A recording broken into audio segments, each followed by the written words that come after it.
Let you all know, let's jump in it. This is a best of 5 between two of the best teams in the world, ONIC Esports versus ECHO. Let's jump right into the draft. Ooh, right off the bat from ECHO side, we have the Kadita and the Glue Monster band. On the other side, we have none other than the two most meta marksmen in the game, Carry and 1-1. Nothing so special so far, but from ECHO side, we see more target ban with the Kadita. This is what I'm wondering, right? If we don't see Fanny come out in these last two bans, okay, never mind. Never mind. Just scrap it, right? Okay, Fanny's not going to slip through here. So still, now that the Eve is banned out, what is the priority here? I mean, they could just, Carry is gone, Eve is gone. I would say that it will go into the support role between both of these sides. For all we know, Kaja has come up a couple of times as a first pick. I'm not 100% sure whether it's actually going to pull through this time round, especially since there are ways to actually flex some of those picks, maybe even Frederick? Yeah, and also there is Joy available on the map, and also Grok, one of the most viable flex pick in the entire meta. We know how damaging, how scary the Grok can be on both EXP laner between the two teams. But here we go, speaking of Kaja, will be the first pick, and Grok. Ever since I mentioned Valentina, oh my god, they're picking everything prio so far in the first round of draft. I love it. I love the Valentina so much here. The question is whether or not there's going to be, I don't know, there's a big correlation between EXP and mid lane, right? When you get an artillery mage, you see Lapu Lapu, immediately Yutong as well. You see Farsa, same exact situation. However, Joy, now at the highest level of gameplay in the upper brackets, has really seen a big resurgence. I love it, right? I mean, for a while, I feel like there was a debate, where does Joy fit? And now I feel like we have our answer, right? We'd say XP lane, you run the Vengeance, you kind of play around that. And again, Fredrin, man, did we see some pristine Fredrin gameplay yesterday in the hands of Wise, right? So now, if this is most likely going in the jungle, that's going to be that objective base. So you're going to see this, right? Does Kyrie want to focus on that too? Go towards that utility-focused objective playstyle? Or does he just lock in that assassin playstyle and set the tempo? Honestly, it's a little tough to say. I mean, the Lunox gets locked in here. You were saying, Dave? Yeah, what I was trying to say is, even though we want to see the assassin matchup, but it seemed like ECHO, they're locking Joy, they're locking the Fredrin. That means like one of those two might go jungle here, like with a really high possibility. I mean, it's likely that you can even go with Fredrin Silent and Joy mid sometimes, right? But the chance of that happening in the entire M4, I think so far we haven't yet to see a Joy mid, right? It's Joy jungle. Yeah. But not mid lane. Well, here's the thing. You brought up a really interesting point about like switching it over into the EXP lane. I just have the sneaking suspicion that we might actually see, Fredrin go into the EXP lane, and then after that, Joy gets thrown over into the jungle as a way to kind of, deter Carteezy from playing an assassin. Play something tanky, and I, quote-unquote, might still get my assassin later on if I am Kyrie. Oh, man. So with that Hayabusa ban, that's taking out the Fanny too. Yeah. They might even use that last ban towards another assassin if they really want to. But I mean, still, the Ling, right? Unless they really want to go against the Ling here. That's a possibility. But just the fact as well that if Valentina is across from you for ONIC Esports, ECHO's got to be really careful how they approach that, because I mean, even right now, if Valentina just goes and takes that Kaja, the Divine Judgment available to them, then that pickoff potential is there, especially paired up with this Lunox, and we saw that combination, that relationship between those two heroes alone, and there it is, the Ling is banned out. Oh, this is, I don't know, I'm already sweating. The Ling's already banned out, people are focusing on those assassins, but Yaoi specifically quotes that he really wants to fight with Keyboy on the M4 stage. I don't know why. It seems that his heroes are the same as mains. He's also very good at positioning and getting pickoffs. I'm guessing that Yaoi is seeing a lot of himself in Keyboy, strangely enough. Yeah, I'm really excited because I'm biggest fan of all the support roam players, right? Usually we've seen them getting the least highlights, but we all know here on the casters that the difference in the support, the difference in initiations are the difference in the game. Who can play more aggressive? We talk about in the early series that we had today, which is the team who engaged first usually wins the game. And that's exactly what we're going to see here. And Yaoi said it very humbly, right? I want to play against my opposition here because it depends. It's going to see, like, who is going to be the better tank here. And let's see the draft. The Kufar taking out. And we have Melissa making the first debut in M4, as well as Xavier. All right. Now, Melissa used to be used as a way to kind of defeat Wanwan in lane, try to get a little bit of that push, that little bit of harass. There was a lot of ways to deal with it. Number one being Grok. Secondly, the fact that Kufra is here, I don't know about you, but it feels like this is starting to have some layers to the cake. Layers to the cake for ONIC Esports. There's a lot here, right? I mean, you've got multiple ultimates that you can layer on very well, but still, even if you're going with the, let's say it's the Kufra, let's say it's the Grok initiating things, do you have enough to peel for Echo here? I mean, you've got the Kaja there. We've seen how clutch Mystic Field right placement can be. And again, late game, the scaling potential is there, though. Okay. And this is another layer to that cake. Love exactly. to see it. It's so good. I mean, now that you have Death Sonata, the get away from me, yeah, sit in your little space. I'm gonna blast you out of the game. Oh my god, the combo coming out from Team ONIC. They're looking to wombo combo, right? With the Kufra engage, with the Granger Death Sonata, and you have the Valentina dive as well. This is the combo versus the peel, right? Echo is more peeling in this game. It's very uncharacteristic, almost the opposite from what we've seen of Echo in the previous stages. So this is a completely different playstyle coming out from Echo. I'm excited to see how they pull off this Melissa play. You really have to protect the Melissa, but can you do it in front of all this dive? It's tough. It's a really tough one here. The only way to decide it is when we jump into the land of dawn. Have a look at the audience here right now. Whether you're from the Philippines or whether you're from Indonesia, the watch party outside as well. Good luck to everyone because this battle is going to be bloody. Welcome to game number 1 in this best of 5 between ONIC Esports up against Echo. Man, and just like that, jumping into this one. And I gotta say, the crowd here feels in a way different because I feel like there's actually some people on the Philippine side that love Kyrie too, and of course Coach Yeb. So you have these different chants going on here. But again, the team that strikes first blood in the series is going to be massive for them. For sure. And honestly, I feel like no matter what, the Philippines is winning at the end of the day, whether you like it or not. There's a player and a coach from the side of ONIC, but this is Melissa's debut. Assassin Dave, walk me through these lanes. What should we expect in these early laning phases and where their resources should be invested in? I mean, it seems like so far, early game, it's been pretty peaceful on both sides. In bottom lane, it's a Joy versus a Grok. If you be a little bit tanky on Grok, Joy's not going to do anything. The same thing, vice versa, other side. But speaking of that, in the mid lane, though, yep, Keyboy. Find a little bit of poke, but not going to be too much. On the top side, Lunox versus Melissa, it's going to be like similar stuff. Like, you know, even trade off, but you're not going to see too much. It's going to be pretty peaceful laning phase. Again, it comes down to Keyboy versus Yaoi. Who is going to engage first?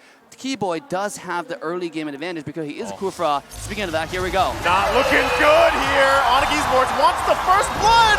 Kyrie on the mark. Able to take down Yaoi with that Death Sonata, and it just played out so perfectly. I don't know about you, but it does kind of feel that ONIC needs to make that first move all the time. They cannot play defensively against Echo, and Echo generally is going to be much better at the counter-engaging, stopping this aggression. So now they have to take full advantage of the early game to start their lead. Man, and right now with this first turtle being up here, already having that advantage, but it's going to be Carl TZ that starts us up. Notice too, Sans has that Divine Judgment available to them. They've got the numbers advantage, they've got the space here. They're gonna go in, the flicker comes in.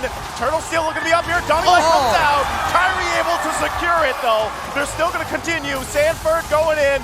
Boots trying to get away here, Carl TZ, a Bracer draft.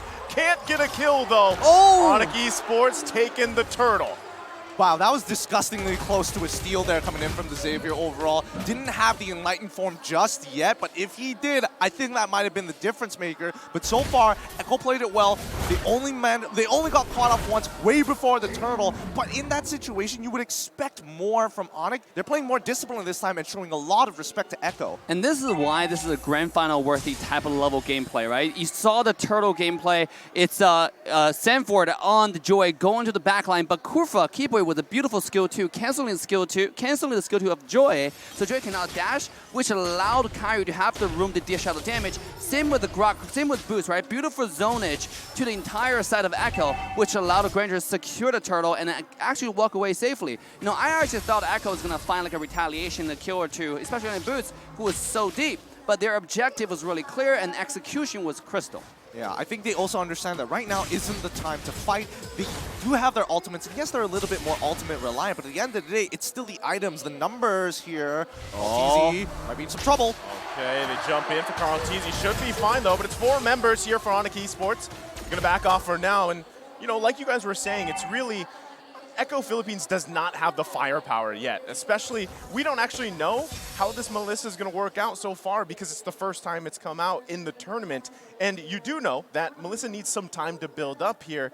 Comparison, especially when Kairi is running the Granger, a lot of that damage, a lot of that burst is already coming out through those skills of the Granger. So, looks like they're going to put some focus here now. Yawi going to back off for now. Keyboy there to help as well. So, nothing for now. Well, I think if we're talking about Melissa, we need to categorize her, right? Anybody who uses the golden staff are 2-item marksmen, or what I like to categorize as 2-item marksmen. Melissa kind of falls into the category of Irithel, where you kind of need 4 items before you feel almost unstoppable. Well, here we go. Yeah, we're going to flicker in. Divine Judgment. They're going to find Boots. He wild charges out, though. Carl TZ securing the turtle for now. There might still press the situation here. Keyboy going to take a couple hits. Should be able to disengage just fine. And now it's going to be a fight here for this purple buff. Divine Judgment on Carl TZ. The Terrify's there. Can they grab the kill? Keyboy with a revenge. It is Kairi that takes down Carl TZ. Wow. Beautiful, beautiful. What a beautiful play there coming out from Sans, copying the Divine Judgment and actually wombo comboed along with Keyboy, right? He with the pull and with the ball, with the ultimate from Kufa. It's absolutely beautiful to watch. At the same time, I gotta say, this is some like downside with Granger when you pick this character. You can't really get territorial control because this character is so easy to dive onto. And you need a lot of protection. Just now, that's a very nicely done from Akira to zone Granger away, but they're a little bit too aggressive there. Just bit a little bit too much more than they can chew. But speaking of that, ONIC decided to back away and play a little bit more safe. I do that too when I play Kufra. You know, where am I going? Where am I going? Where am I going? Which way is it going to go? It feels like they're really dedicated to this top side, though. Well, he's going to charge up. ONIC Esports taking the disciplined route. They grab that tier 1 turret, disengaging for now. I think overall, ONIC, again, very nice aggression that we're seeing from them. But also, the fact is that Sans has that flexibility. They don't necessarily have to take the Divine Judgment. It's just a really powerful ability overall. And it feels like a waste to not take it, especially when Carl TZ wants to peel for the rest of the team. So the easiest answer, just pull that front line away and jump right in to open with the Death Sonata. And also, I gotta say, Echo, despite the little bit defeat in the early game, just now when they have 2 dash, but think about going to the long term, going to the late game, right? The skilling game is definitely leaning towards Echo's favor. They have the Melissa late game. It's a attack speed marksman going to late game. He's going to shred every single frontline tank, right? I'm talking about Boots is not even a tank. He's going to build damage, a little bit of hybrid. Keyboy is just going to disappear if he goes in and misses the skills. Now, the thing here is the playmaker is the wombo combo. Is Kairi going to sync with Boots and Keyboy to jump in together, which I'll find out. Here we go, the third and last turtle of this game. Well, Kairi going to commit the ultimate here. Goes in with a wild charge. Carl TZ able to secure it. Yaoi's going to be in trouble here. They're trying to follow up. Sans can't get the pull he wants. Sanji taking the Sans down. And now it's EW on the run. Dawning Light comes out. What a brilliance to dodge the Dawning Light. It's only going to be 1 down for now. ONIC Esports giving a call back, but they lose the turtle. And Sealplay going to come out. Nothing committing just yet. Keyboy spinning around again. But all they can do is defend for now. Oh, they finally... Okay, so now they back off. They're looking for the reset. There is a good push on that top side. That tier 1 technically should fall. But wow, Yaoi, that reaction time to the instant flicker coming in from Boots and locking him down with the Divine Judgment. And who else can produce that? Who can produce that move? Yeah, but going to the late game, you know, I also want to go back to the point that Echo is playing the skilling game, right? Now, skilling me, and they're winning. You know, you have Senji under this Xavier. If it gets to late game, once Xavier finishes 3 core items, especially the Clock of Destiny, Lightning Truncheon, it's going to be absolutely insane. Oh, speaking of that, here we go. Echo playing a little bit more aggressive. Oh, yeah, he doesn't have the flicker available, so he couldn't commit exactly the way he wanted to. but it just backs off for now. Again, they got to respect this damage also coming out from Kyrie. You saw he just picked up that Malefic Roar. He's going to hurt much more. Keyboy going to charge up. Under the turret he goes. Getting out the flicker. He's going to get Divine Judgment himself. Dawning Light comes out. It's Benny Cutie with a kill here. They're going to back off, still taking their time. They're happy with the 1 kill. And ONIC Esports going to back off. That was so nice. Now we have a very clear idea of how Echo wants to play, right? It's a hook, spear, and shield strategy. Very similar to Mincetar. You look to hook that one person in, the Kaltizi comes and blocks as much damage as he can so that ONIC cannot follow up with the Death Sonata. He just needs to be in the right place at the right time. At the same time, that does mean the bottom tier 1 tower is in trouble for the side of ONIC. But Echo now, with the pressure they gain, they're able to easily push a lot of pressure on the bottom side. Speaking of that, here we come. Okay, Carl Teasy was there. He had the vision. Lord's going to be up now. Both teams, you're going to see them just kind of ensue this Lord dance. And you got to also keep an eye, right? Sans does have the Divine Judgment. So right now, Echo knows this. They're not going to commit. I mean, topside, Joy has to actually maintain that wave. And ONIC, even though they could want to bait out a fight here, I don't think they want to start it too soon unless they know the positions of the Echo members. And now they're walking up. Like, you can see that Yawi is very clear where he's going to be. Keyboy looking to engage. Yawi knows Sanford's going to go in. It's Kyrie that secures the Lord. Sans going to be trouble. He's going to flicker out. Sanford grabbing the kill. Echo looking for a collapse here. The Dawning Light's going to come out. It misses its mark. Kyrie going to be in a bad position. Has to go out. Keyboy, though. Sanji unleashing. Appraiser's Wrath will miss. Not finding the mark, but CW falls as well. And Echo is punishing ONIC Esports. Huge mistake there coming in from ONIC. That Mystic Field into the Tri-Buff, cutting off an extremely crucial funnel point, and just ONIC members walking into it and getting caught up even though it was clear the Mystic Field was active.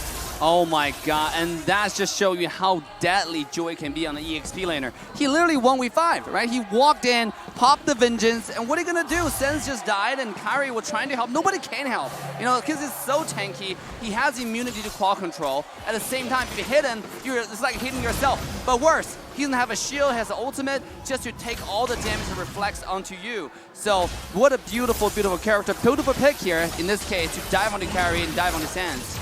Here we go. Gonna come out here, they get the wild charge. But the getaway comes out from Benny Cutie, disengaging the fight. Great reaction time coming out from Echo. Boots needs to realize that he's becoming a little bit more predictable, and he needs to make sure that his passive is on a line when he does it. Even the smallest 0.5 gap in his passive can get countered. This is nuts. This is absolutely nuts. Let's take a look at the items of the Power Spike. Melissa already finished 3 core items. His damage online is not going to be really good against tanks because he doesn't have any penetrations, melee damage, and critical damage. Look at Granger, though. It's Hunter Strike, Malefic Roar. This guy is doing pure penetration. It's just going to be that burst of skill damage. Here we go. Oh, no. Are we going to find his target here? Keyboy's going to be in trouble. Gonna come down, but the stun comes out. A massive revenge. Yaoi's in trouble. Carl Teasy falls. It's ONIC Esports trying to turn the tide. But look at Sanford. Double kill for Benny Cutie as well. It looked so good, but it turned out bad for ONIC Esports. What a counter engage here. You think you're gonna take out your boy Keyboy. He makes the play after absorbing and soaking so much, but Benny QT, Inspire and a quick puppet chunking out 4 people at once. I have to see his items. I need to know, how did he do this? He is building pure burst right now. Speaking of that, it also is a tough task for CW. He has to find the flanks, he has to find the Ruby DD combo onto the backline, because if he doesn't, this is going to spell trouble or doom for ONIC Esports. I mean, again, this is a skilling game. The later it gets, the worse it gets, and there are 2 hyper carries for Echo side, right? You have to worry about the Xavier, you have to worry about the Joy, you have to worry about the Melissa. I mean, which one do you go to? As long as they don't overlap the position, you have to find the most important one. I think at this point right now, it is going to be Benny QT. Yeah, it's, I mean, you have a really big decision here to make on who you're going to focus if you're ONIC Esports here. And especially if Sans can get that Divine Judgment. They're going to force Echo back off this Lord the best they can, but Carl Teasy still going to continue it. They're going to look for the advantage the way they can. Also, Sanford, keep an eye on him, making his way down to the Lord fight. He'll conceal play going to come out. Keyboy going to get caught with the Divine Judgment. Can he get away from there? Tyrant's Rage comes out. Keyboy still going to be alive. Carl Teasy falls into the foot Mystic Field comes out, Dawning Light, they get the flicker, but look at Sanford! Under the turret he goes! Still looking for another kill! ONIC Esports shutting him down! Paying the price! But Benny Cutie still here. Boots in a bad position, but Echo's gonna call it off for now. Oh, Keyboy's still alive. My God. Okay, a 2-for-1 trade. It works out for ONIC, but I think now is the right time to talk about battle spell economy right now, because that's the only difference maker for ONIC to be able to get in and out of fights consistently. Without their battle spells, they can't really force outplays. They cannot really get as much value as they want to out of their Wild Charge or even the Tyrant's Rage. Here we go. Another potential fight here, but this Lord is so very important to break even for both sides. Oh, Echo right now maintaining about 2,000 to 3,000 gold lead. At 30 minutes into the game, that's almost nothing. You're absolutely right about the battle spells. For Echo, they still maintain a lot of flicker. I see 2 flicker with Red Tree. Meanwhile, for ONIC Esports, they're down to 1, and that's on Boots alone, right? If he's able to find a flank, oh, here we go. Speaking of flank. Sanford gonna start it up again. Yawi gonna go in, he grabs the target. Kyrie still able to get out here. Lord still in the work done. Keyboy finds Yawi. Coral Teasy get the retribution off. And Benny Cutie gonna be able to unleash here. It's a double for now. Echo Philippines still gonna look for another. Mystic Field comes out. The Dawning Light finding 2. Sanford pressing the situation. Kyrie, the outplay comes out. It's Sandy that falls. Oh, that has got to feel so bad for Sanford. He popped the Vengeance, he had everything, but the damage was just way too much. Sans, please don't die here. Okay, he's still alive, but it's terrible. Oh! Benny Cutie! Okay, is he okay? Are we good now? He's all right. All right. My blood pressure isn't, though. Oh my God, what a back and forth game so far. The team fight, just when you think it's gonna lean towards one side, it turns around and lean towards the other side. I mean, at this point, like, I don't even know. ONIC can still have a chance because their mechanic is so good. You see the dive just now come from Sanford. I really thought Sanford was gonna get to the backline and kill Sans along with Carry, but that's not what happened. They turned it around.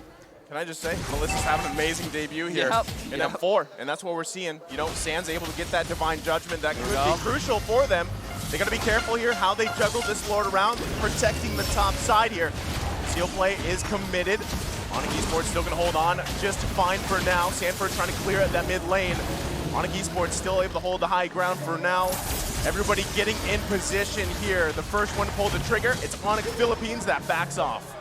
All right, if we're looking at the total gold between both of these teams, even though Echo has a 3.1k gold lead, if we're talking about power spikes here, ONIC, their core members should have the right items. We're looking, yes, Ludox, 4 items already completed. We're looking at Granger, expected to have 4 items, no problem. Same goes for the Valentina, but on the opposite end, we're seeing that even Xavier, he's ready to party now. He's scaled and almost maxed out his items. I do want to point out, Melissa have Athena Shield.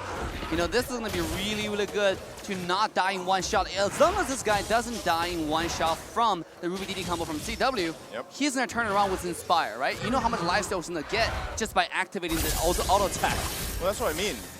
Echo Philippines doing such a good job at allowing Benny Cutie not to even be in that position, right? Sanji using the Mystic Field if he has to. A lot of times, even Yawi, if he's not initiating, he's peeling there for them. And of course, you have that double, pretty much CC coming out from Carlo TZ here. So ONIC Esports, slowly but surely, they can find those weaknesses in Echo Philippines lineup.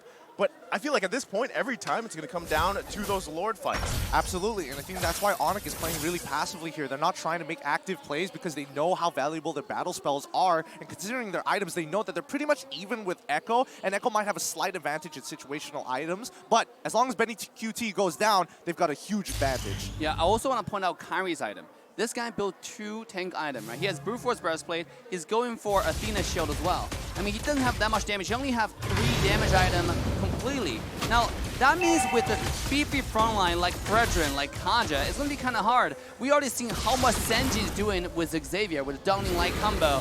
It's absurd at this point, and Granger is going to be hard to walk up. Vision comes out. It seems like this might be a Lord they want to steal or just give it away to Echo. Here we go. They're going to come out with the conceal play. Lord going to be half health here. Trying to get a position the best they can. Keyboy going to charge up. Might look for that wide push. Dawning Light comes out, chunks a few members down. Here comes the call from Sanford. Going to push them back here. Lord just going to go in the hands of Carl TZ. And ONIC Esports decides it's better to just defend. I think that was a good idea too. 3 of their members, man, Sanji's damage is not to be messed with right now, but I think ONIC understand that even if the Lord starts pushing in, it does mean that Echo kind of have to clump up together, which is something that ONIC is looking to make a play off of, because the Lord side, they only saw 2 members physically visible, but the rest disappearing. So that's not the situation they're looking for. They have to find the right puzzle pieces if they want to make it click. But it seems like this is now Echo's game to lose, right? They up 5,000 gold. The wave is beautifully synced. Now Lord coming in. There are a lot of skills being used mid lane. And here comes a dash. Here comes a dive. Lord's gonna go ahead and do work there. Yawi gonna flicker in. He's gonna try to get boots down. T-Boy there to help him out, able to survive for now. ONIC Esports trying to do their best to hold on here, the best they can. Carl TZ gonna escape the base. They don't want to get pulled either. As you mentioned, Dave, Echo Philippines, they gotta be careful. It is a 5K gold lead, but the wrong move could turn this game around. It could absolutely turn it around, and I think ONIC, they understand it. They've got a decent amount of wave clear all across the board, and I think especially coming back to the item build that Dave was mentioning about Kyrie building a little bit more defensively rather than hyper-aggressive, he understands that his damage overall isn't going to matter physically against these tanks. Wait, the conceal play, this might be it. Conceal play coming again, T-Boy, does he commit? Not just yet. They get the flicker out from CW, there's the dawning light. Sandforce Immortality's gonna be popped. Can they grab the kill? Kyrie able to secure one himself. Carl TZ can't get the Appraiser's Wrath. Yawi quite low. It's going to be an Immortality for an Immortality. He's in trouble as Keyboy falls here. Kyrie, though, waiting there. Yawi's Immortality is popped. CW able to clean up the kill, but it's a bad news for him as he falls in the bush. It's an even trade. Honestly, even though that CW died there, making it a 2 for 2 isn't so bad when you're the team behind. However, we're kind of maxed out on gold here. It's not a matter of who's got the better economy, it's who can execute a cleaner play.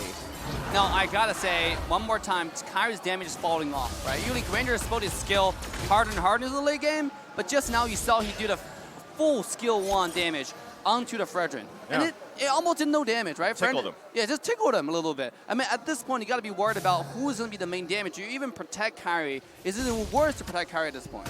I think it's... Well, I think Kyrie is a little more self-sufficient, and I think his ultimate is a really useful tool. Let's think of it as utility rather than hard damage at this point, because now they just need to slow them down enough to chase them so that Boots could look for an engage, Sands might be able to get multiple people, but the most ideal one is the Rule BDD combo coming up from CW. Yep. Yeah, you know what I love? Honestly, it's too late for this, but if Boots had the weapon mastery on the Grok, you know, because really, I mean, he hasn't been able to utilize the high and drive. And I feel like, you know, he's picked up those items on that Grok, but still, you kind of lose out on picking that high and dry instead of having a weapon mastery here. But still, T-Boy gonna go find Sanford here. It's another Lord Dance. As Carl TZ gonna go ahead and start it up. ONIC Esports getting in position here. Notice the positioning as well for Yawi. Might be looking for a pick. Sands does not have that Divine Judgment just yet. He's looking for Yawi as well. Carl TZ keeping it in this area for Echo Philippines. There's Yawi, he's gonna pull Boots.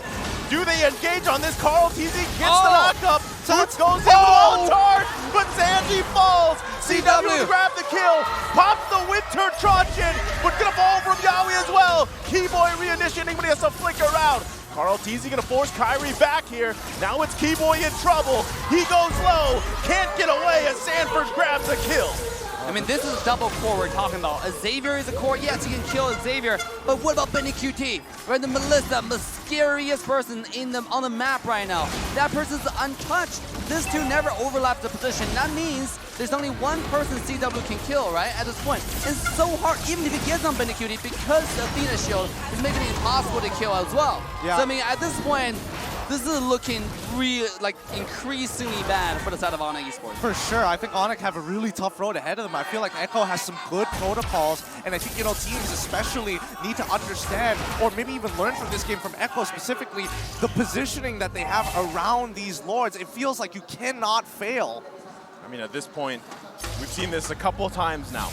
ONIC Esports gonna have to do the defense game for this Lord marching up top, and every time it's gonna give it a little bit harder and harder. And really, I mean, if even the previous fight, Sands, again, was not able to have that Divine Judgment, and that is the key ultimate that he wants to take here, because then at least you can be the one to initiate these fights, especially in the defense of this base.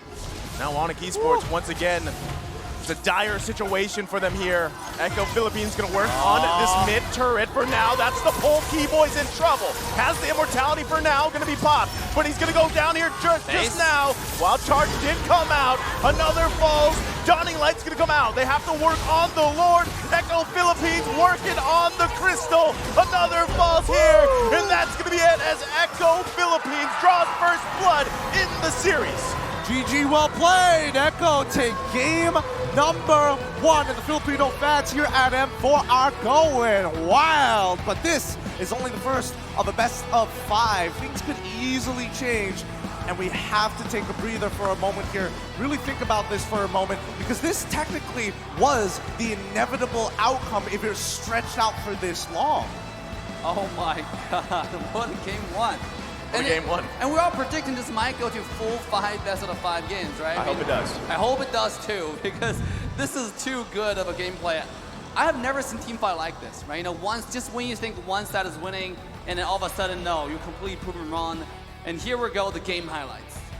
I gotta say, man, I hope the rest of the series is like this. It was nail biter between these two teams, and you just saw, like you said, Gideon, at some point, it's more so just about the battle spell economy, those micro decisions and those team fights, the skirmishes, especially the Lord fights, and whoever comes out with an advantage there is going to win those fights.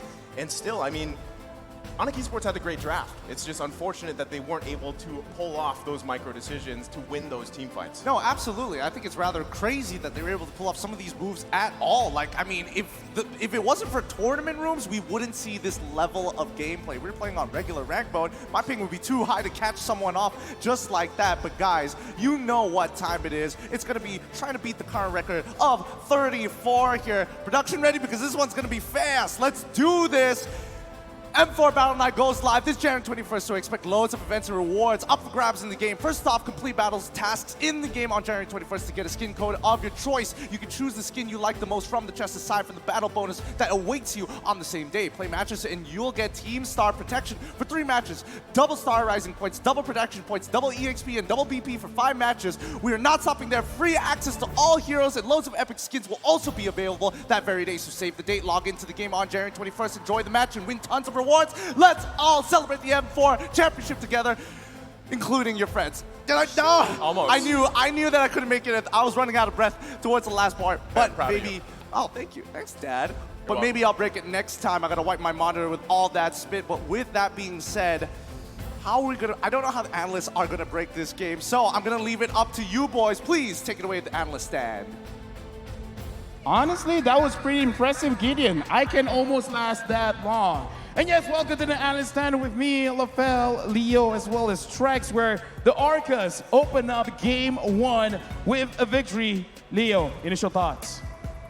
I think Echo is onto something new. They've shown us bits and pieces of the past 6 months of the metagame, revived them, they debuted the Melissa, and they've shown us a new way to do the Lord's Dance. I mean, I think in the draft, everything that Echo had was just built to punish what ONIC brought there.